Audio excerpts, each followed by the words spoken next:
Welcome and thanks for being here.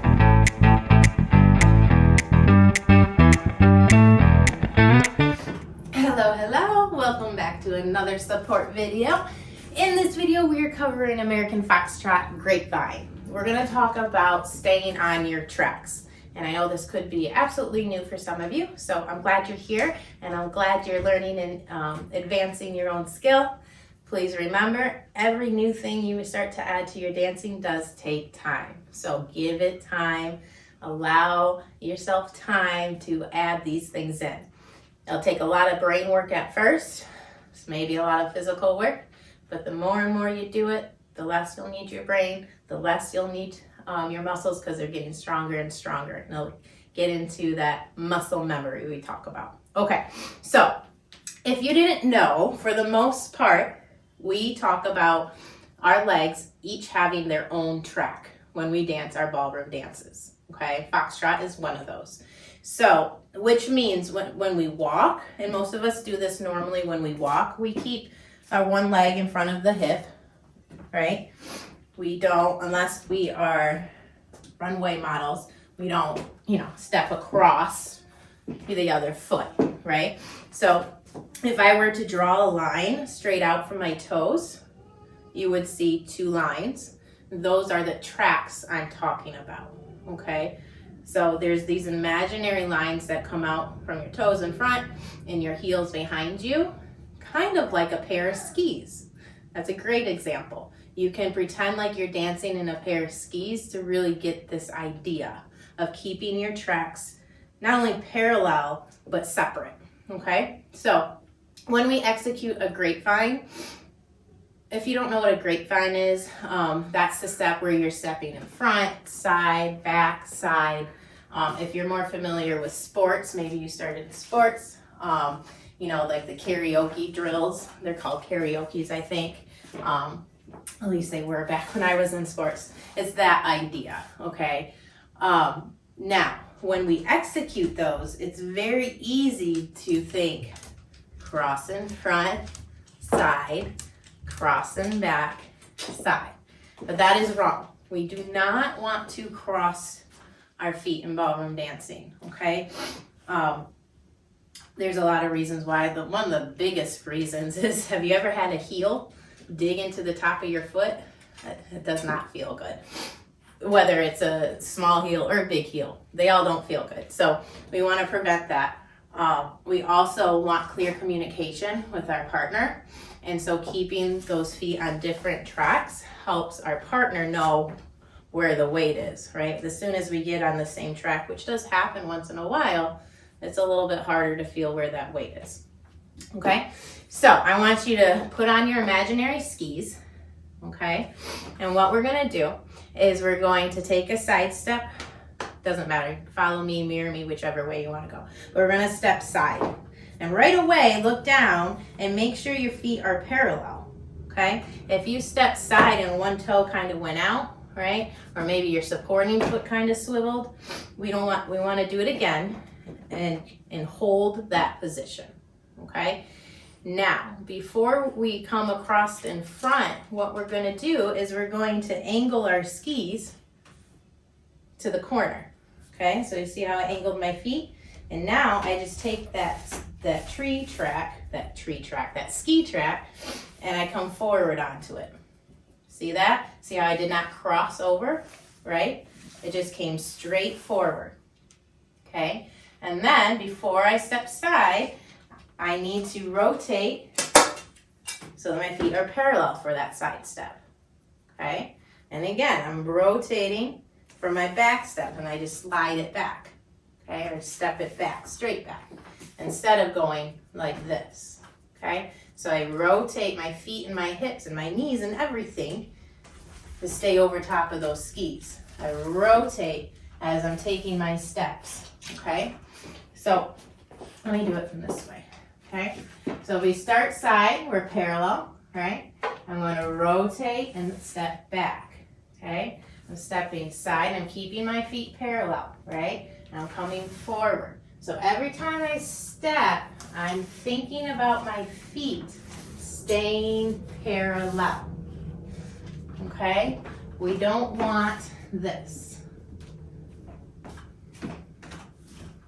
See how the feet are going out all different ways? Okay, we've got our skis on, and we have to move those skis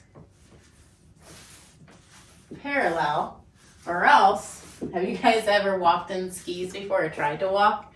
All right, I don't know. The first time I put on skis, they got all tangled in the front and almost fell over, right? You have to really keep them straight, okay?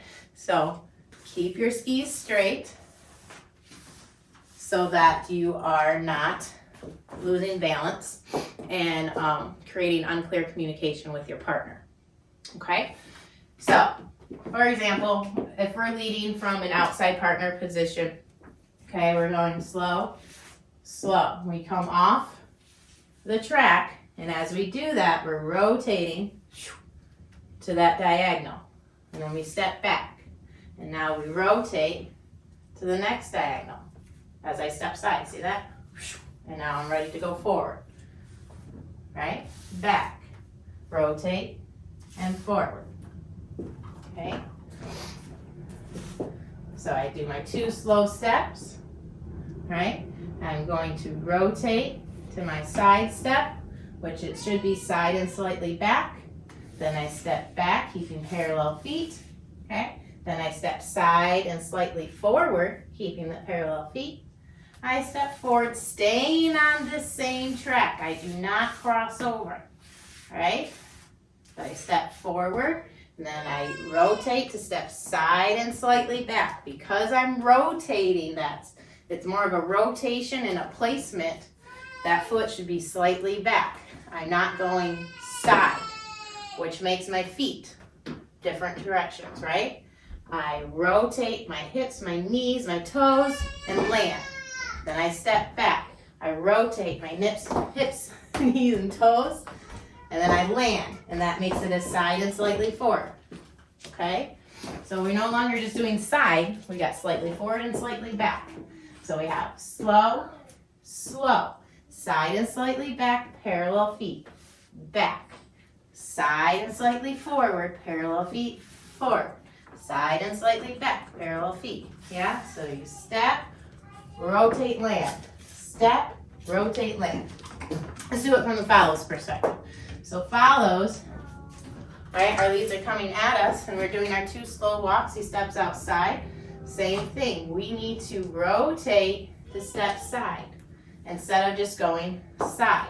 Because now I've got directions, dancing with somebody over there and somebody over there, when my partner is right here. That is not clear communication, right?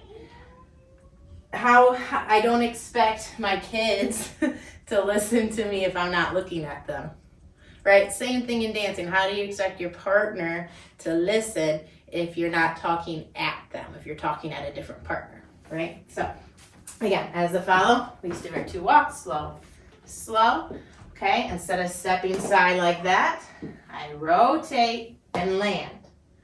I step forward. Now I'm gonna rotate my hips and land. And I step back. I'm gonna rotate my hips to the next corner, land, step forward, okay? And by the way, if you didn't know, you should be on the balls of your feet for this grapevine. They're all quicks, so we're on the balls of our feet. All right, so this is slow, slow, quick, quick, quick, quick, quick, quick, quick, quick, on and on and on and on. Okay, gives it that nice smooth feeling while the feet are going quick underneath, giving it that famous foxtrot rhythm. Okay, so tracks for the grapevine. Use them. Okay, different tracks, stay parallel. Think about your legs coming all the way up to here, okay?